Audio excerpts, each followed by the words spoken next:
I really appreciate you jumping on with our team here. We got a good group, a couple of them that are aspiring to play at the college level. So I'm really excited for them to hear from you as a college coach, and just with a lot of experience in tennis in general to kind of help our team grow. So, Chris, if you want to just take a minute and elaborate a little. We've kind of talked a little bit here already, but elaborate a little bit more on your background, your experience, and kind of your goals in the tennis world here. Yeah, so I started playing when I was 5. My grandmother and my mother put the racket in my hand, and I fell in love instantly. I started competing at the age of 8. Won my first tournament, USTA tournament at age 9. Played super competitive up till senior year of high school. I'm epileptic, so I have seizures. I was having a hard time controlling those, so I missed my senior year of high school, and then didn't even have a car at that point in college, so couldn't really make the college team thing work.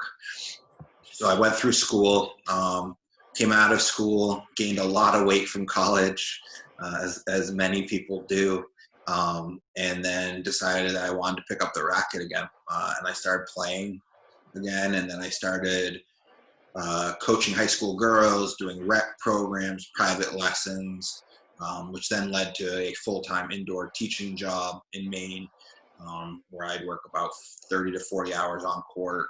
Everybody from 4-year-olds all the way up to 85-year-olds and all levels. I coached privately a very successful kid that went to Franklin Marshall in Pennsylvania, and helped him get his college career off to a start. And then I left there. I got a director of tennis job at another club. So kind of moving up from just doing the whole beyond court to being able to control what happened in the club, what programs we offered, and all of that. And really enjoyed that. I like the people. There will always be a lot of politics involved, and it didn't end up being the right position for me because, we had different visions for the place. So I found Earlham on a whim, and then got kind of flown out here, and the rest is all kind of history. And by December, I was recruiting before I even came. So I am USPTR certified, which just says that I've gone through training. I have a pro rating there, and then with PTA, which is the Professional Tennis Association, I have a elite rating. So I have that background. I do a lot of continuing ed because I believe in getting better. I watch a lot of YouTube videos, nothing like watching YouTube videos and stuff like that, and watching different players in slow-mo and all of that. Get lost in that kind of. See, everybody, I'm not crazy for sending you all these YouTube videos. Right. It's a good way to learn. No, it's the best way to learn. Like, my generation didn't have that. Like, I was learning the kick serve a little bit better, and I just kept watching videos of pros hitting it and then other teaching pros talking about it. And not only did that help me get my serve better, but then it also helped me be able to teach the serve a little bit better. Yeah, for sure. Well, I'm glad Mona and Trenton were able to hop on. They're 2 of our college hopefuls here. So hopefully this will be enlightening for not just the 2 of you, but for everybody. We'll talk some about college, and hopefully, Chris, you can share just some of your overall insights. I have a few kind of questions queued up. Did you have anything, Chris, that you wanted to start with, or do you want me to just fire away with questions that I got here? Go with the questions, and we can just see where it kind of goes from there. It's always better to do the natural way. Sounds good. So you've coached at the high school level, you've coached at the college level, so you've been around this team tennis environment. What are some traits that you see for tennis teams, even though we're playing, on court by ourselves or, on doubles with a partner, but we've got this team around us. So what are some traits that you see that special teams have? What are some traits that you see that not so special teams have? And what can players do to kind of create that winning culture? First, it all depends on what the high schools will allow. Some high school leagues are weird. College is amazing because you're battling next to 5 of your friends. So there's a lot of like, let's go, come on, and they talk to each other, nice shot, and they let out a little bit more energy to hype each other up. And that's something I didn't see a lot in the high school. Everybody was really focused on themselves, but really paying attention to what your teammates are doing, storming the court after. I mean, you just want to be engaged with each other because it is an individual sport, but the important part of the team aspect that gets lost a lot of the time, especially if you play like USTA, is like cheering each other on and being there. Hearing from coaches, come on, let's go, is great. I think it's a lot more impactful and powerful to actually hear it from your teammates, to really have them be engaged. And then on and off the court, pushing each other. You're there for each other academically. You're there for each other, if strokes are going wrong or if they just need somebody to talk to. It becomes a family. And the more that the whole team gets along and there aren't little rifts between, I don't want to play doubles with that person, I don't like this person, just that kind of like more team football, like let's all work in this together. Because in college we have 6 positions for singles, 3 for doubles. Doesn't matter where we get the points, we just need to figure out as a team how we can get the 5 points to get that team match, because at the end of the day that's all that matters. And when you can get players to actually buy into that, it'll change the team's culture completely. Love it. Yeah, it's so unique being in this team environment, right? Where it's like, yeah, I want to win my match that I'm playing, but like it's bigger than that. We want to win as a team too. And like you say, I mean, at high school we've got 2 singles, 3 doubles. Nope, switch that. 3 singles, 2 doubles. And yeah, we need 3 points. That's what we need. Doesn't matter if it comes from me. If it comes because I was cheering on a teammate. We got to get that win as a team, right? So I love that answer. Let's jump to college specifically a little bit more and just tell us a little bit about what's daily life like for a collegiate tennis player. So men's and women's depends on the school. Some have different seasons, some have the same seasons. A lot of colleges do is so that the coach can coach both, is women are in the fall for their main season, men are in the spring. So it all kind of depends. And even in their off season, there's a little bit of matches. So from a men's perspective, they get to school in August. You get about 2 weeks training, 3 weeks training, a few little mini tournaments, individuals, and then maybe one team kind of non-conference match. So when they're in season or we have practices, it's very much go to school in the morning, through early afternoon, get your lunch, get your stuff done. Early to late afternoon, when there's usually a break in classes, is when we practice 2 hours, all together. Then the team usually goes and grabs dinner together, and then usually goes off and does homework together. Everything changes in the off seasons a little bit. At Earlham, we had a strength and conditioning coach. So when you were out of season, meaning you didn't have matches, that's when you really focused on the strength and conditioning. So you'd wake up a little earlier. You might have a team lift at 7 a.m. Before your classes. You go to classes and kind of be done. And that would kind of be it for that.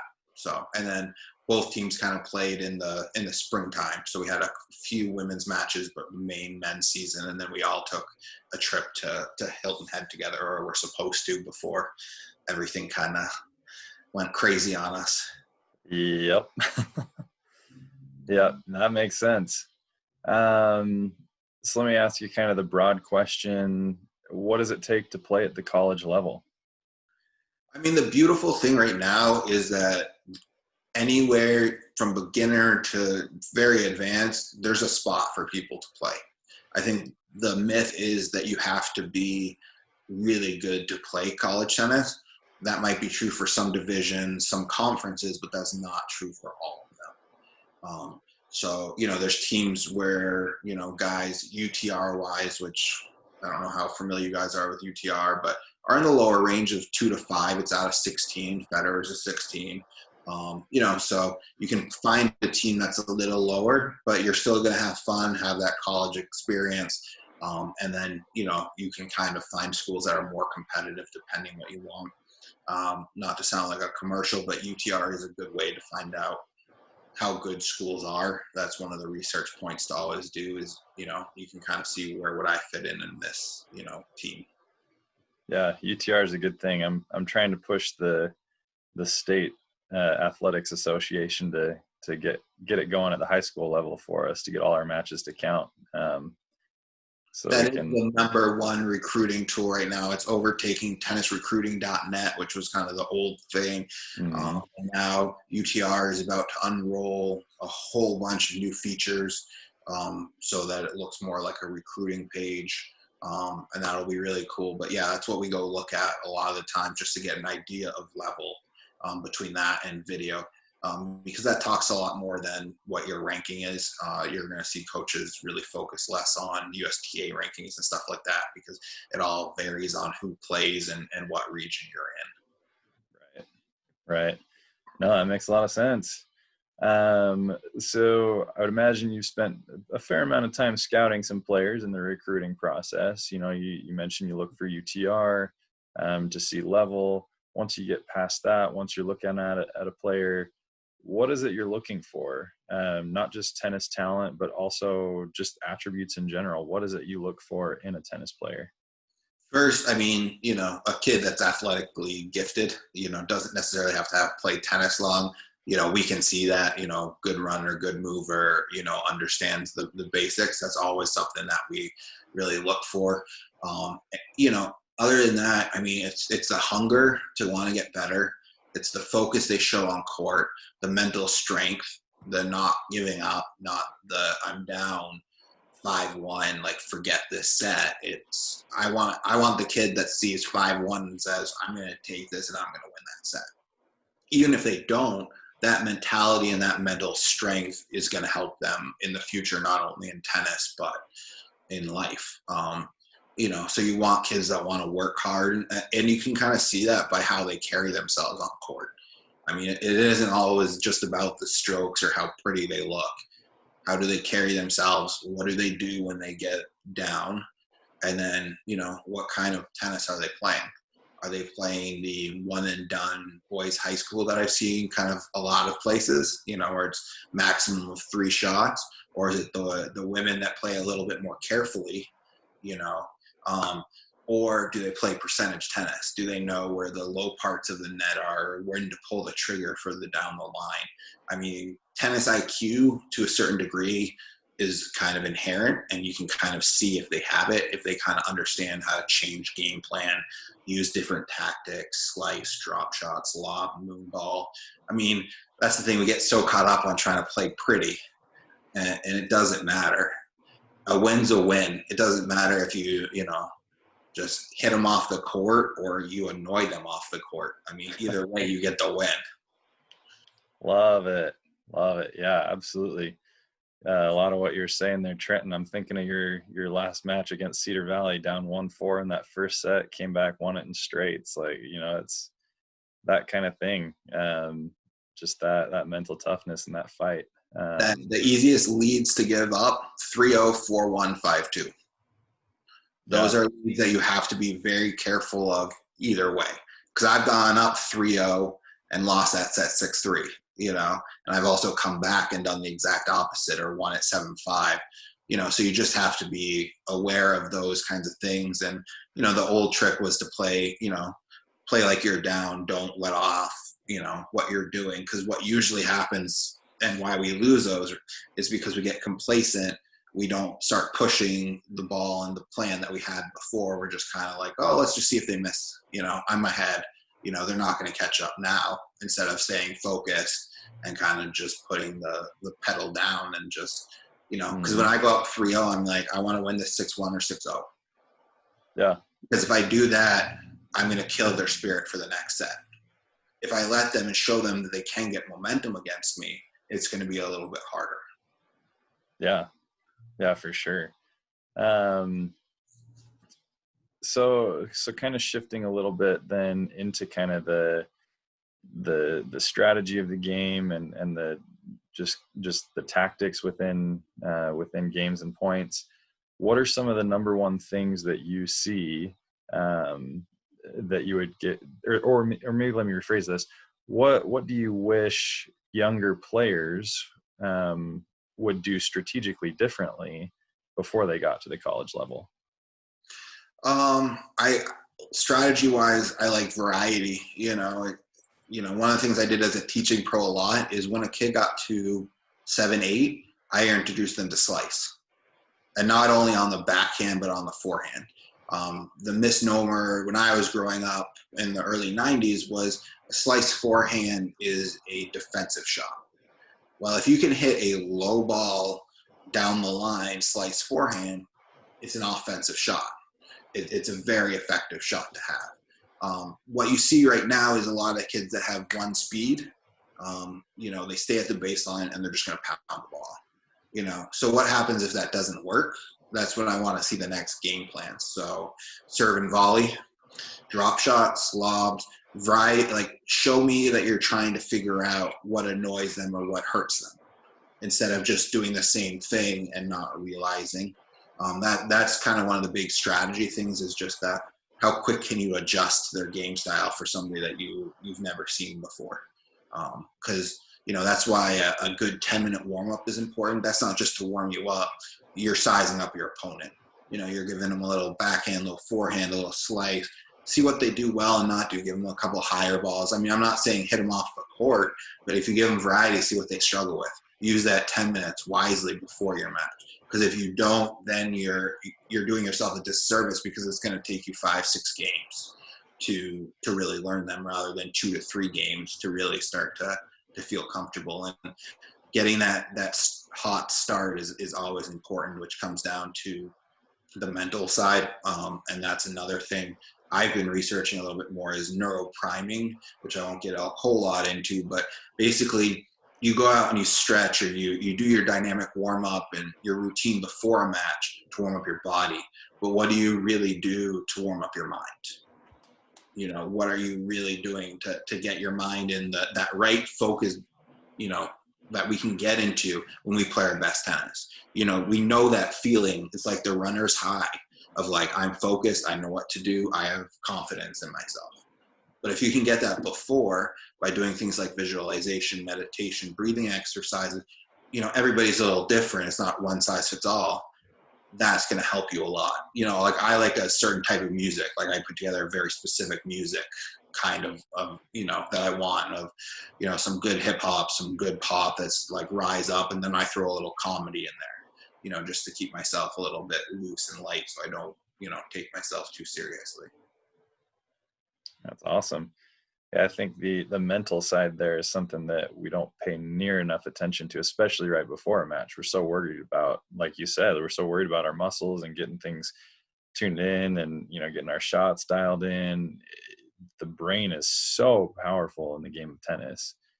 We got to do the same kind of thing for that too. So I appreciate that thought and advice there. And the other thing though too is like, again, go back to how you react and not holding on to I missed that shot 4 times ago, or I double faulted that game away. I had this one friend that I played, and I love playing him. We're good friends. We'll play hard against each other. And like we were crossing and he was beating me, and, I started mumbling about, something that had happened. And he looks at me and goes, "Why are you still worried about that?" And that was one of those kind of moments of, that's right. Like I can't do anything about the past.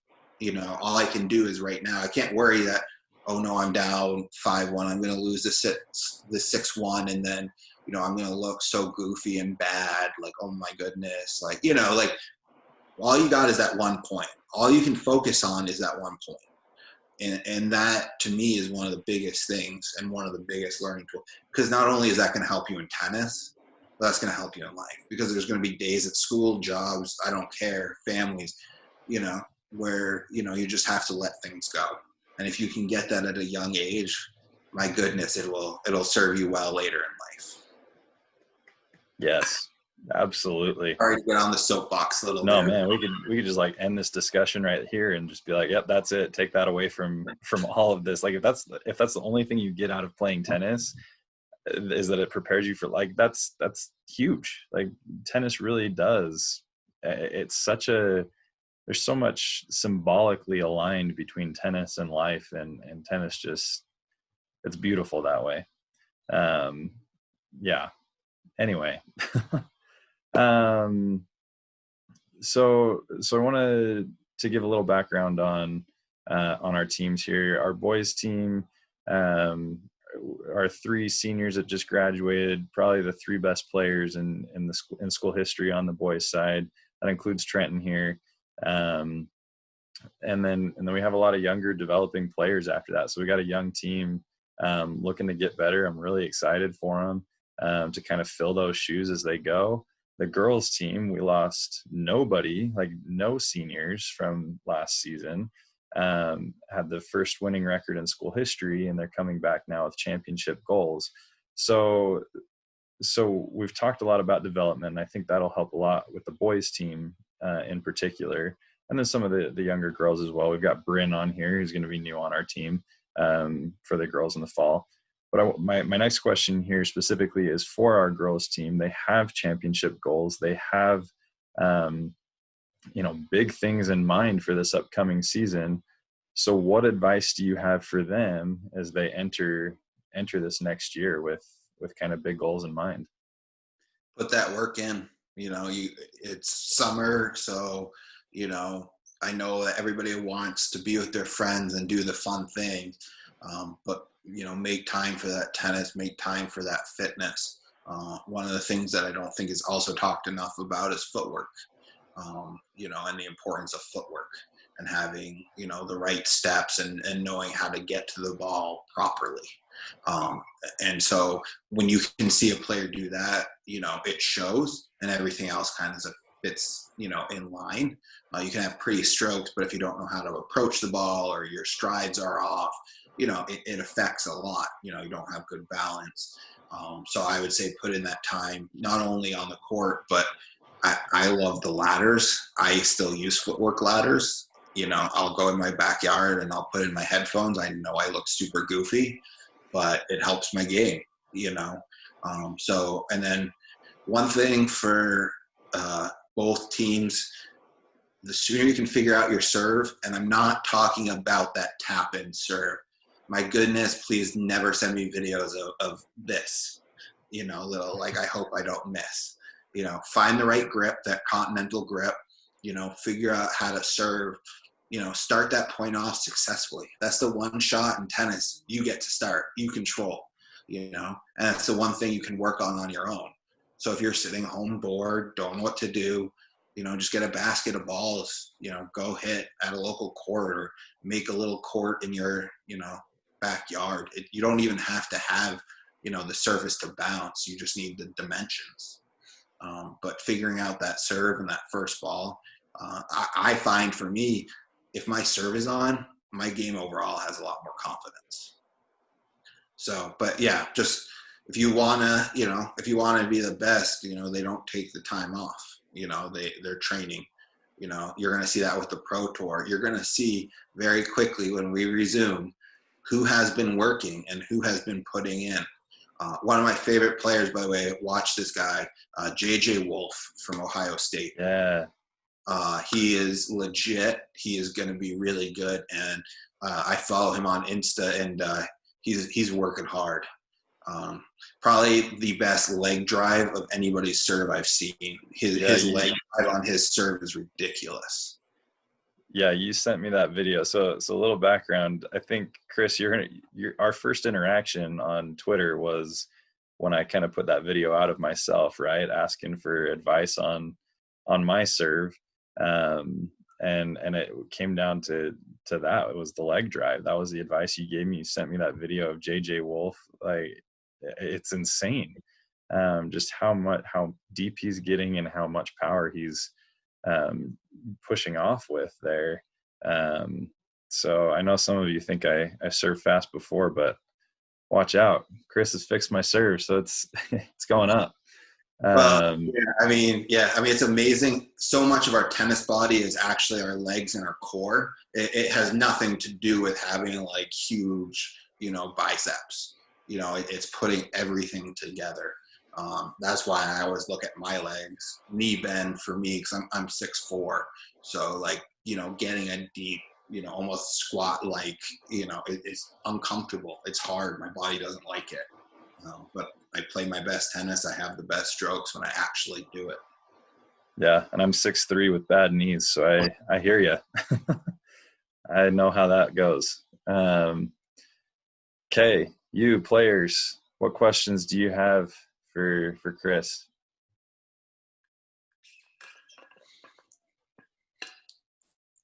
Come on, ask some hard ones. I know y'all have questions. If you guys want to, you feel free to type. If you don't want to talk, that's fine. We'll read them out. I don't want to put anybody on the spot. I know that not everybody is into that. I respect that. So I know I didn't even give them any warning here that I was going to turn it to them. I'm really putting them on the spot here. Okay, while they think, I got another one. So it's one that I've been really enjoying the answers that I've heard from people. We've kind of touched on some of these principles a little bit, but this I think can apply to anyone, no matter what level they're at right now. But what's one thing that you wish players developed or were taught at an earlier age? Correct grips. Again, service grip, service grip, service grip. I mean, it drives the coaches nuts when you have, what we call the palm out this way, instead of here and pronating your wrist, correctly, because that'll give you so many more options, pace. You can hit slice, you can hit top spin. It's the same grip that you use for slice on both sides. So it's a really big grip. So I had these little tools you can buy online, but they lock people's grips in to the right place so that they can't slide. Kids hate them, but they're effective. I need to get me some of them. Another way to work on getting in the right grip that I love, start out with some slice-only competitive mini tennis to start some practices. So you can't come up and over the ball, but you can slice, work on kind of moving each other. It's fun, and trust me, you get a lot more workout than you think you would if the person can play. Because you just go side to side. And I will take any of you in a slice battle. Let's go. See that. Send me your Cool. Okay. Did anyone think any questions here? Specifically, guys, if you have any questions about recruiting, what to look for a coach program, I'm happy to kind of talk. I have a lot of friends that played college tennis that have gone from anywhere from a D1 to a D3 school. So, I have a lot of knowledge on it. Though one thing I will say too, if you're planning on playing college tennis, make a YouTube video. Your generation is already great at that. Put tennis recruiting in the title. I promise you coaches are going to reach out to you. Just put some points together, just playing points against a friend. That's all you have to do. It doesn't have to be fancy. You don't have to pay anybody. Get a GoPro, use your phone, whatever you've got, and that's one of the best ways to kind of get noticed by coaches for sure, and the cheapest. It's good advice there. I like it. What else you got? Mona, Trenton, come on. Oh, and Sam, are you over there next to Trenton? Oh, hey.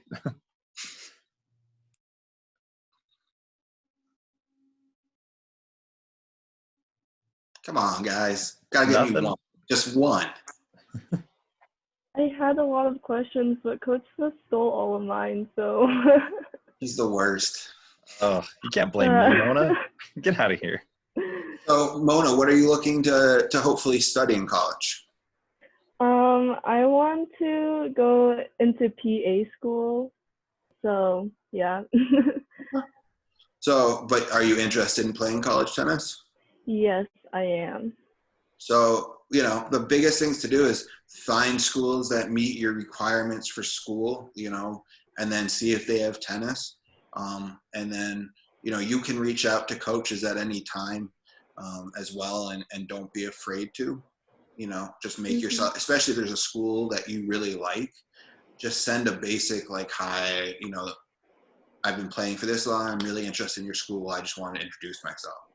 Coaches love that. It shows initiative. It shows that you care about the program. So, like, when does recruiting start for the girls' team? So what year do you graduate? So, I'm going to go into my senior year, so I'm going to be graduating next year. So they started, like, they'll start recruiting. Like, I started recruiting on the 2021s in February, and it'll go all the way through probably about May. So, you know, they should be reaching out, but again, you know, find ways to get yourself noticed. There's also NCSA, which is a national recruiting service. You know, you just put yourself on there. You can put as much or as little information about what you want to study, you know, your grades, anything like that. And then coaches will have your contact information. Again, I'm pretty sure it's free for recruits. So just another thing to kind of consider. And then that YouTube video, just have fun with it. You know, just record some points. People make the mistake of wanting it to be like 25 minutes, but just like make a 5-minute video of you kind of playing out points, returning, serving, you know, and you'll get noticed, and I promise it'll pay off. Okay, thank you. No problem. Hey, you got some homework there, Mona. So NCSA, is that what you said? Yeah, they're awesome. Set That's that up. the best one. And I'll tell you why coaches like it. Straight up, it imports into our recruiting database a lot easier. There's a lot of other ones, but that's probably the most known and probably the most respected. Cool. So set that up, Mona. Make a list of colleges, and then start reaching out, and we can make a game plan and figure out how we're going to do things. Trenton, you were... I'll tell you, colleges are, it's like interviewing for a job. So it is a little painful and awkward to like talk on the phone. But if you get those skills, like this is a free time to kind of work on that stuff. Like always come with a couple questions. Like one thing I did not like as a coach was, you know, you set up these phone calls and do you have any questions? No. Okay. Like, you know, like engage with us, like tell us, you know, what you're interested in, you know, ask us tough questions about our team culture, you know, if the players get along, you know, that kind of thing, like what the dynamics are. But it's just good skills to work on. So what's the best question a recruit ever asked you? That's a tough one. Now you're putting me on the spot. Now I know how it feels. I mean, I think it usually is just kind of about the culture, you know, of like, how do you do things? What's your philosophy? You know, that kind of thing. Those are hard to answer because how I engage with every athlete is different. There's not, you know, if I was working with Mona and Tim, like, you know, you're going to be different people. I'm not going to use that one size fits all, you know. Some players want it just like really direct and serious and like, you know, kind of pump up. Some of them want that kind of jokey, goofy coach on the side, you know, so it's just kind of learning your players. So, yeah. Cool. Trenton, you were unmuted a minute ago. Did you have something? Yeah, I do. So what has been your best moment on a tennis court that you can remember? Coaching or playing? Playing. Playing. It was probably, so I had a men's team that I captained, and we got all the way to basically the semifinals, basically one step away from nationals. So I had a group of like 8 guys, and we fought hard. It was 4 matches in 48 hours. You know, and you know that team is like a brotherhood to me now. You know. Because we came up 1 match short, you know, against a really good team. But it was a heck of a weekend and a lot of fun. You know, I really like that team atmosphere. You know, I also like playing doubles. You know, I've had a couple of tournament wins that have been fun. But I don't remember the wins as much as I kind of remember the people and who I was with, you know. That's why college tennis is cool. Yeah, I bet. So, but coaching, I would say this year we had a regionally ranked kid. He was 22 in the whole central U.S. D3. and he went down. It was our first match outdoors. We had no idea we were supposed to play outdoors. We thought it was kind of cold. We thought we'd be playing at the indoor facility. Players were not happy. Our number one player goes down 2-5. He looks at me and goes, "What time is sundown?" So then, because he knew we could go inside when it got dark. And he's like, "This match is going to last longer than that. We're going inside." And I stayed on his court the entire time, and he won that first set 7-6, lost the second set 7-5, and won the 10-point tiebreaker. And he came up with some adversity. We had a line umpire on our court that wasn't being fair. You know, we didn't say anything, but some of the things she overruled him on was not correct. You know, and so it was like, "Nope, stay calm, you got this." And just having him like fight through having to play outdoors and windy, having kind of a crummy line experience and getting that win was, you know, and seeing his face was pretty awesome. Wow, that's pretty relatable. My last season match, there was a time when the other player thought the score was, so it was odd, like an odd score, but he thought it was 2 points too low. So we each had one less, but I remember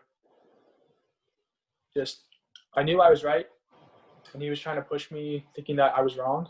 I guess over the changeover, we didn't change scores, so he must have forgot. I forgot, but pushing through that, knowing that you're right, even though everyone else kind of, I don't know, pressures you to thinking that you're wrong. It's just self-belief in yourself that you know that you're correct. You don't need to be a jerk about it. You know, you just stand your ground, you know, in a polite way. But I will tell you, always say the score. It drives me nuts, the amount of kids that do not say the score. My goodness. It's like, because it just protects you, you know, because then other players can't play these games of, "Oh, I thought it was, you know, 30-all when it's really like 40-30, you know, at like a big point in the match." Like, that's why you say it, you know, is just to protect yourself. I kind of am a jerk sometimes if like somebody's kind of messing with me. So if they're serving, not saying the score every single time, I'll be like, "It's 30-40, right? It's deuce, right?" You know, like, because I'm going to know, you know, and I'm not doing it to be a jerk, but I want to know that we're on the same page, because once you hit that ball, whatever the said score was the accepted score. So you just want to be real careful, you know. And again, it's sportsmanship. You don't have to be a jerk, but like, protect yourself, because if you know you're right, you know, you don't want to feel back down or, you know, feel in the wrong or guilty about stuff.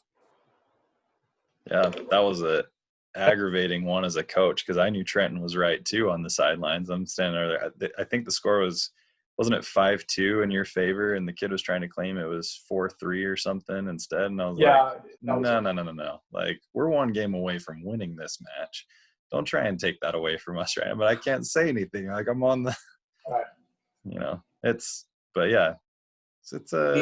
with working with younger kids, one of the best things I ever learned from a previous boss was, like, when we had 10-year-old, 11-year-old kids and they were playing practice matches, I wanted to go and like correct every move. And he's like, "No, let them figure it out a little bit by themselves." So like, even now when I work with college kids, I'll kind of stand back, you know, and just see where it goes, instead of like my first kind of like father, like, you know, influence is like, I want to protect, you know, my kids. You know, you got to just let them do their thing, and, you know, they'll call you over if they need you, and, you know, so. Yep. So I have one more question for you, and then if anyone else has anything, you know, I can let you all ask. But college level, you're typically playing both singles and doubles, correct? Mm-hmm. So, and I can already see Mona's face. She knows where this is going. Mona in particular is not a fan of doubles, but wants to play college tennis. So for Mona and anyone else who might be kind of in the same boat, whether they don't like singles or they don't like doubles or whatever the case may be, how do you recommend they prepare themselves so that they're ready? You know, because in high school, she can get away with only playing singles. But how does she prepare herself to be playing both at the college level? Look for tournaments. Find people that you're comfortable. When I play tournaments, usually I play a singles and a doubles event. And it's amazing. The doubles has helped my singles game. I used to be a huge singles fan, Mona. Like I only played singles, and I'm telling you, I'm going the opposite direction now. I try to play singles, and I'm like, I'm only going to play doubles. Yeah, I mean, you can figure out different ways and different strategies. You know, I know a lot of people aren't comfortable at net, you know, and that's kind of a big thing. One of the things I like to do is like the orange kids balls, the compression balls, you know, like if people are not comfortable, I'll start with those and we just do like a volley to volley exchange. So you're just sitting really close up to the net. But that way it doesn't hurt as much if you get hit, if you're not with somebody that can control the ball. That's always key. But I would, you know, fight through it. Like the thing about doubles that you've got to think about is it's very much more about strategy, thinking about the openings, you know, like go down the line. So one person like separates and then go down the middle. So it's divide and conquer. There's just a whole lot of it. You know, watch the Bryan brothers. I mean, watching them move together is just fascinating. I met them their year before their first ever U.S. Open at the first Arthur Ashe Kids Day, and I got to take a clinic with them. Oh, that's awesome. Oh, man. But yeah, I mean, fight through it a little bit, try the doubles. There's also, no coach will love this, but there's always two back, meaning that you don't come to net.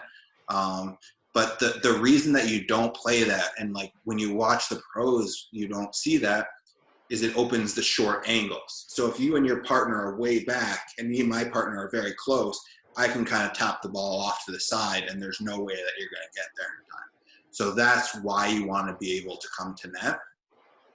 In singles, even though, one of the things people don't understand about coming to net is it just forces people freak out. People see you come to the net, they try to do too much, they try to pass you, they try to do weird shots that they should never try, and then you win the point. So like just that kind of like, you know, run to net strategy, again, when things aren't going well, it's like you're going to throw everything at them, might as well just, you know, run to the net and see what happens. Yes, man. And bonus points for a Bryan Brothers reference. I mean, I send these guys Bryan Brothers clips all the time. They probably hate that, but you know what? They're awesome. They are. I mean, arguably the best doubles team, you know, in history, along with some of the Aussies back in the day, John Newcomb and you know, those guys. So yeah, I mean, it's a different game, but it's very beautiful in the way that it's played. But you have to find somebody that you're comfortable with. That's a huge part of doubles. I only partner with people that I can have a good time with on court. I don't necessarily even care about the best player that I can win with. Like, who can I have the most fun with, you know, compete hard, but like they're going to have my back. They understand my personality and what I need on court. Because there's a lot of bad doubles people out there that are not fun to play with. And that can definitely turn you off as well. Yep. Mona, let's play a tournament together. There you go. Just have fun. I mean, the other thing that you can do, depending on obviously rules, you know, for you guys, is put together like a fun mixed doubles tournament, you know, but, you know, pair up the guys and the girls, have a little fun for some bragging rights. You know, the more that you can do, you know, the better. Because again, doubles is going to work on a different set of skills. It's going to work on volleys because you want to get to the net as soon as possible. That same boss I told you about earlier, so he always wanted everybody at net, and he reminded me of that right before, and then right after said, have fun, but whatever you do, don't mess this up. He might have used more vulgar language, but that was the sum of it. So I'm going out with my boss for like the first time playing doubles, and he's like, don't mess up. And I'm like, oh man. Yeah, no pressure. yeah, no pressure, just got to win or it's your job. Yeah. Oh geez. All right, anybody else have any other questions? Okay. Oh, Okay, Mona. sorry. Okay, this is really similar to one of Coach Smith's questions, but I'm gonna say it anyways. So like, what's like the final factor that you look for if you had to like choose, like whether it's like skill or work ethic or like I don't know, achievements, like what or like mentality, like what do you look for as a final factor when like recruiting the players for college tennis? Partly depends on the college, because part of it's going to be, do you fit in with what we currently have on the roster, for your benefit and for their benefit. Sometimes, it's just not, and we're honest with you. I think it's just that the work ethic is the most important. I'd rather have a bunch of kids that want to work hard than have to put up with a diva type player, or drama type player that kind of takes all of my energy, but is a really good player. I want the players that show up, focus, and want to get better every day. And I mean, that's our top men's player this year. I mean, that's why he was as good as he did. He beat, other ranked players, in the country, because he was so determined, because he put in the work, he didn't question and he kind of listened. But yeah, so work ethic, but you want a basic skill set. Again, you're more appealing if you know how to serve, if you know how to like hit your shots. And I like seeing variety. Not every coach will, but like when I watch recruiting videos, I would watch through and I'd look, did they play the same type of shot every time? Like, did they just hit winners from the baseline? Or did they hit a few drop shots? Did they hit a few lobs? Like, what skill sets do they have and don't have? But keep in mind, your recruiting video doesn't have to be perfect. They want to see areas that you can do better because they know that you're not Serena Williams. You're not the best player ever to live. So where can we help you get better and where are you already strong? And that will also kind of help us figure out, where you'd fit in. Okay, that was perfect. All right. Well, thank you very much. Wherever you land next, keep us in mind. I mean, there's no one that works harder than Mona. There's no one that's more coachable than Trenton, and Trenton's got all that variety that you're talking about too. So, and hopefully we have some others that are coming up through the ranks that, we got Isaac, Chaz, Kayla here, we'll see. Yeah. And if you have any questions about college tennis, the recruiting process, Coach Smith has my phone, feel free just to text me, let me know who you are, obviously, so I don't have to play the guessing game. But, feel free if you know about schools or heard about schools, because, I have friends all across, the country that coach that I can get information about to see, what it's about and if I think it would be kind of a good school for you. So don't be shy. I'm more than happy to help, even if I'm not at the college that you're looking. Awesome. Coach, this is fantastic. I really appreciate your time, just taking time out of your day to spend with our little teams here. Can't thank you enough for that. It's been good discussion, really helpful tips for all of them, but especially those that are aspiring to play at the college level. So really appreciate it. Thank you. No problem. Have a good one. Good luck with your seasons, guys, and don't be strangers, okay? Sounds Thank good. you. Take care.